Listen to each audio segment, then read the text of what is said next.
Un encuentro con su palabra, porque secase la hierba, marchitase la flor, mas la palabra de Dios permanece para siempre. Con ustedes, el doctor José Ricardo Arias Quintero.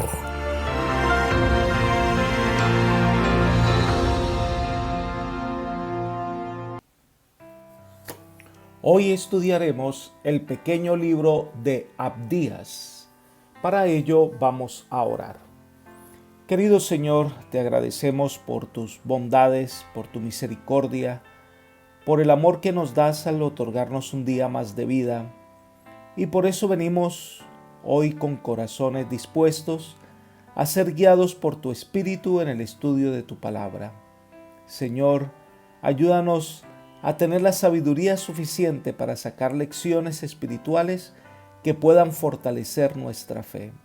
Guíanos, te lo pedimos todo en el nombre de Jesús.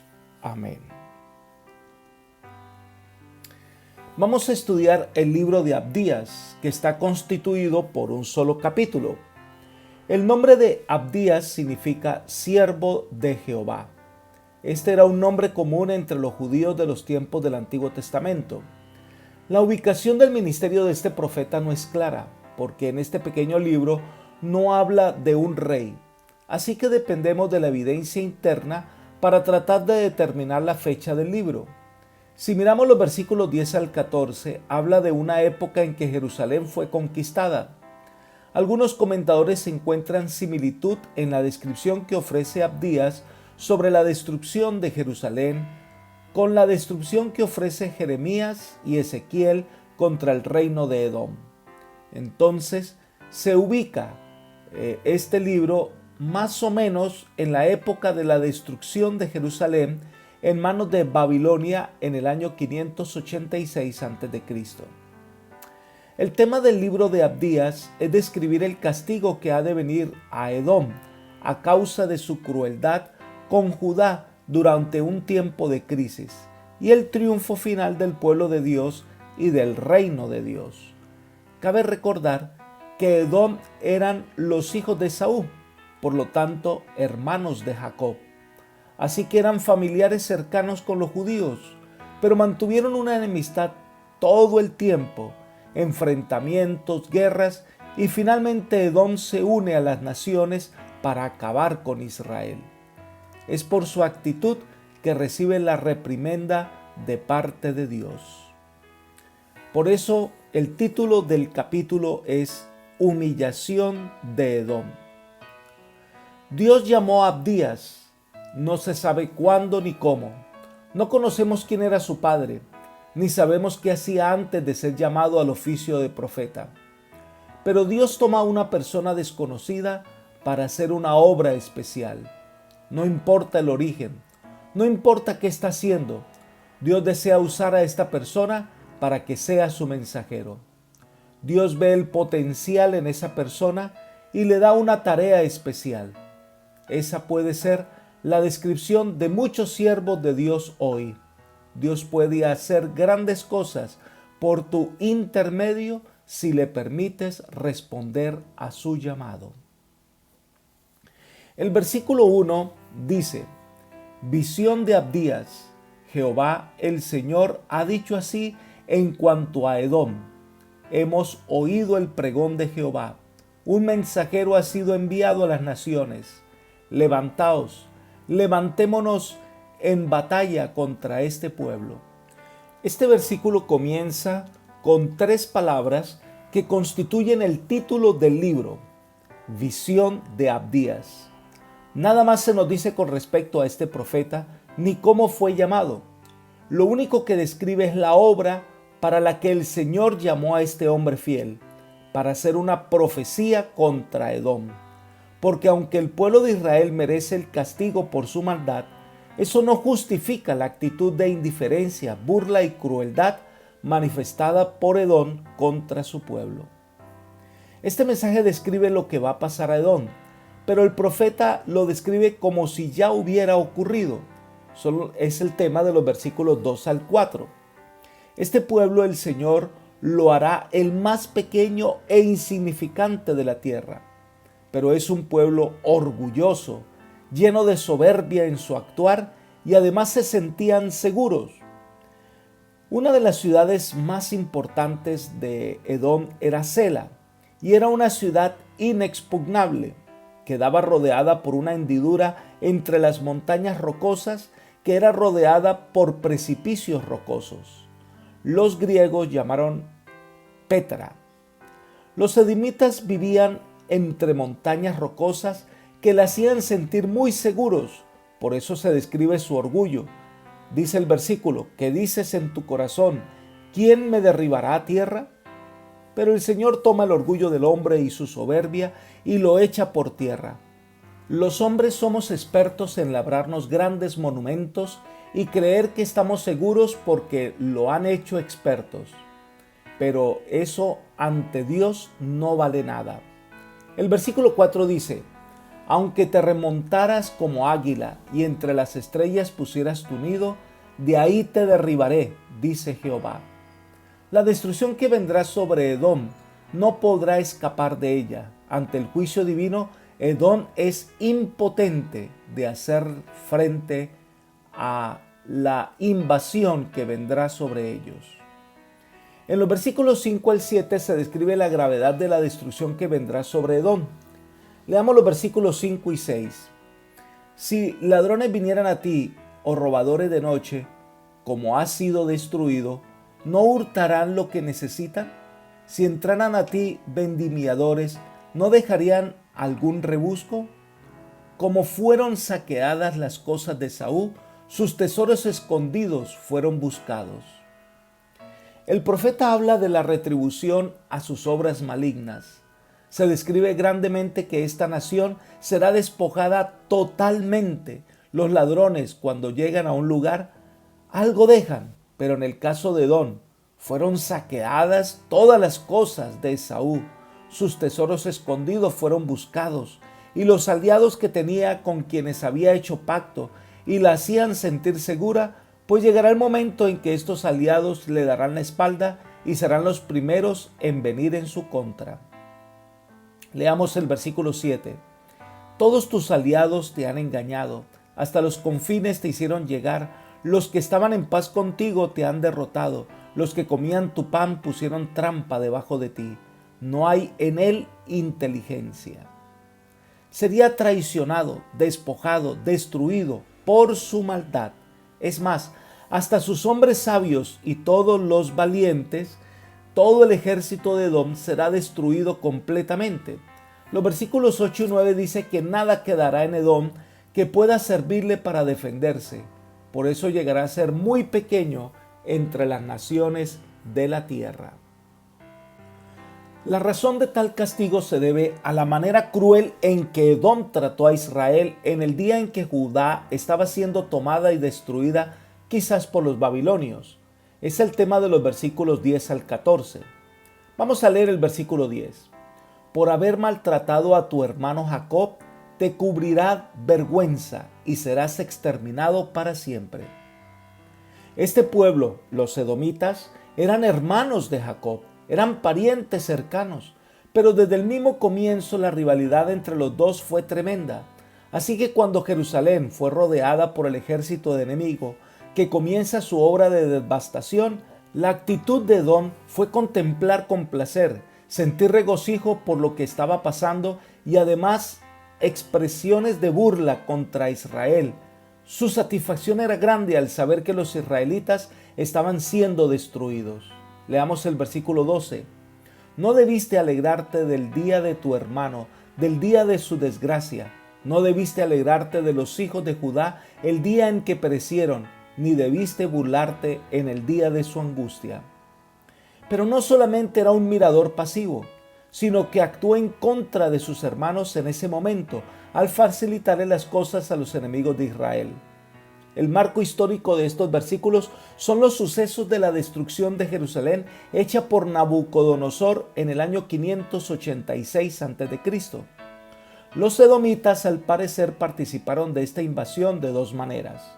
La primera, veamos la descripción en Ezequiel capítulo 35 versículo 5. Dice: Por tanto, tuviste enemistad perpetua, y entregaste a los hijos de Israel al poder de la espada en el tiempo de su aflicción, en el tiempo extremadamente malo.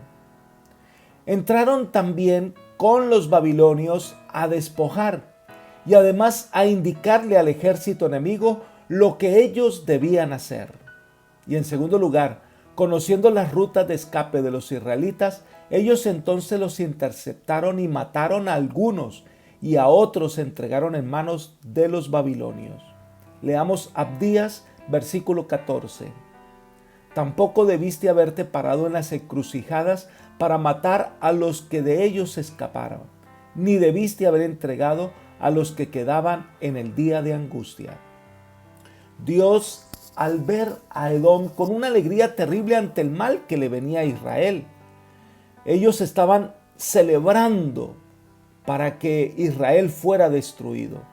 Esa es la historia del antagonismo entre el bien y el mal, entre los hijos de Dios y los hijos de las tinieblas.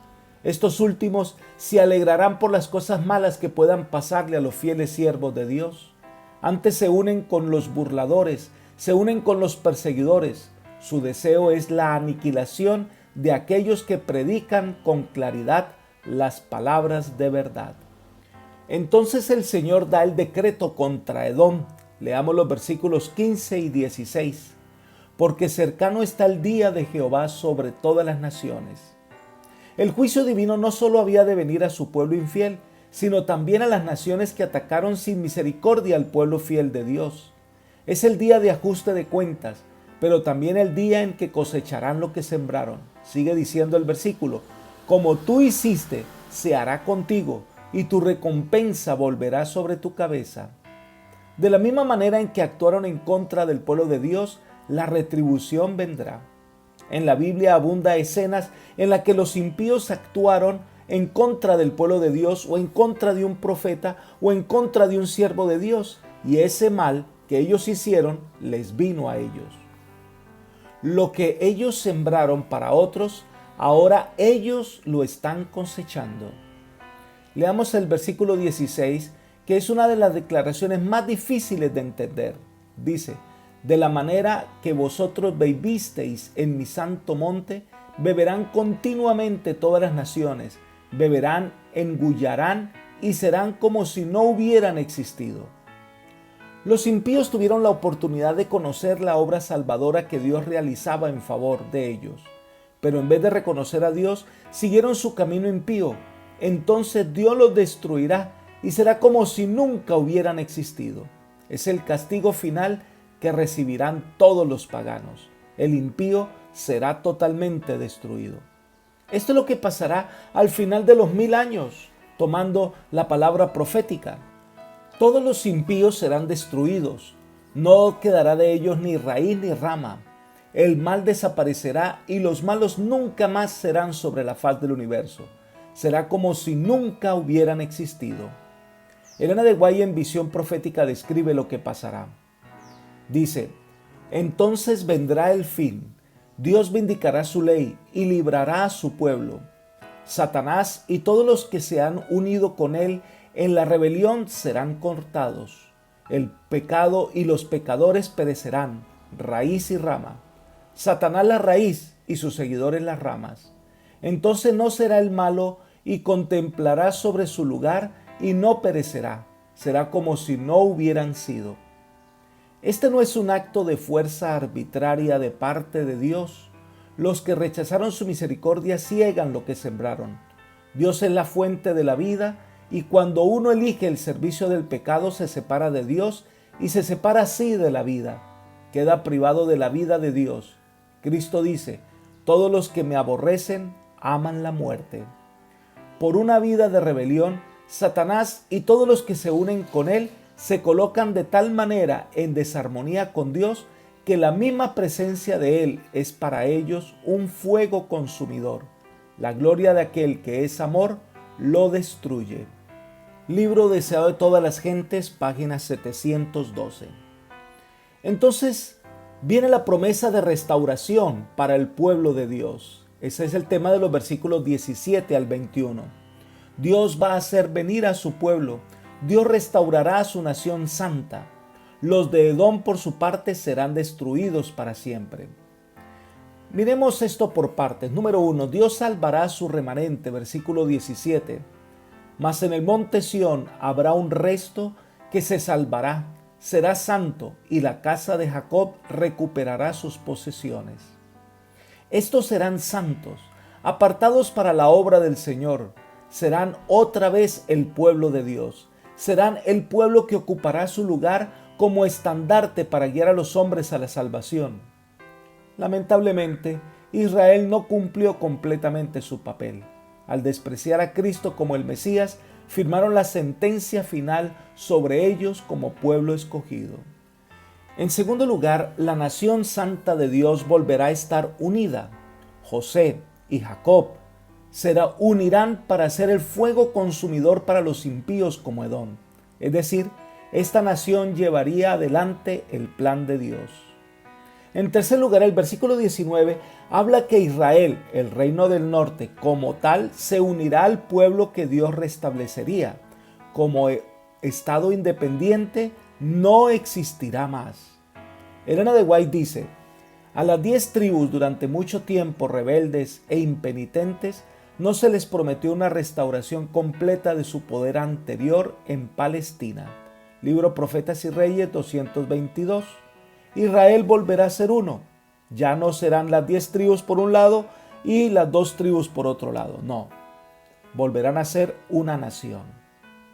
En cuarto lugar, el versículo 21 termina con una descripción que Israel volverá a habitar la tierra. La salvación obrará en su favor y serán guiados de regreso a casa. Dice: el reino será de Jehová. Dios será el soberano supremo de este pueblo. Su reino se establecerá. Esta promesa se cumplirá finalmente cuando el Israel espiritual, representado por su iglesia fiel, aunque perseguida, aunque acechada por el enemigo, saldrá triunfante, y entonces el Señor destruirá a los malos y los justos habitarán la tierra por toda la eternidad. El reino llegará a ser del Señor. El dominio del universo, sin ninguna duda, estará bajo el gobierno del eterno Dios. Apreciado amigo y hermano, Dios es un Dios justo. Cada uno elige el camino que ha de tomar. La misericordia de Dios guía a la salvación, pero también el que rechaza la misericordia rechaza la vida que Dios ofrece y por sí mismo va por el camino de la muerte. Dios desea darte vida. Dios quiere que seas salvo. Debes entonces responder a su amor y encontrarás la vida eterna. Que el Señor hoy te bendiga y te guarde y llene tu corazón de paz. Es mi oración por ti. Amén.